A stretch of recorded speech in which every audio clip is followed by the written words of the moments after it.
Another dragon bites the dust. Welcome to Watch Mojo, and today we're counting down our picks for the top 3 things you missed in Game of Thrones Season 8, Episode 4, The Last of the Starks. Before we begin, we publish new content every day, so be sure to subscribe to our channel and ring the bell to get notified about our latest videos.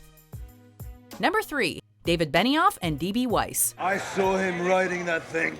We all did. No. I saw him riding that thing. After last week's epic battle, in which the Night King fell and the army of the dead was defeated, the surviving characters were due for a celebration. And the actors we typically see on screen weren't the only ones joining in on the fun. Series creators David Benioff and D.B. Weiss made an appearance and celebrated the fall of the White Walkers as 2 bearded wildlings who listened to Tormund praise Jon. He's little, but he's strong. Seems fitting that the showrunners would try to sneak their way into this scene. It's a lot more appealing than being in the show for last week's episode. We would take eating and drinking over fighting the army of the dead too. Number 2. Arya Stark. Not a lady. As much as Arya has grown and changed over the years, one thing has remained a constant. Namely, her unwavering sense of self. In the scene where Arya rejects Gendry's marriage proposal, the hero of Winterfell tells the newly appointed Lord of Storm's End that she's not interested in the lifestyle he was offering. And any lady would be lucky to have you. But I'm not a lady. I never have been. That's not me. The hero of Winterfell tells the newly appointed Lord of Storm's End that she's not interested in the lifestyle he was offering.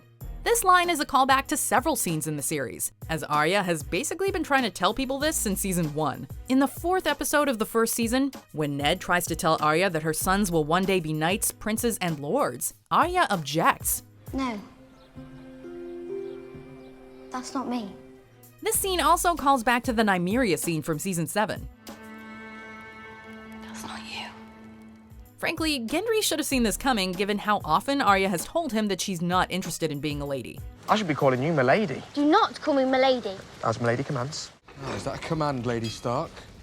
Don't call me that. Interestingly, Gendry being rejected by Arya mirrors what happened to his father Robert Baratheon and Arya's aunt Lyanna Stark, who, of course, ran away with Rhaegar Targaryen, ultimately leading to Robert's rebellion. The war, the murder, the misery.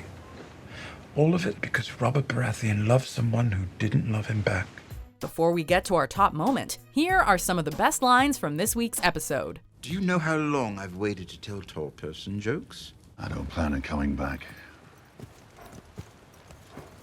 Neither do I. Dracarys! Number 1. Lann the Clever. Sir Bronn of the Blackwater.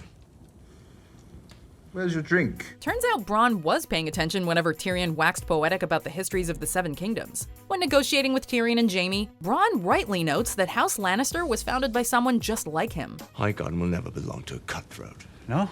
Who were your ancestors? The ones who made your family rich? Fancy lads in silk? They were f***ing cutthroats.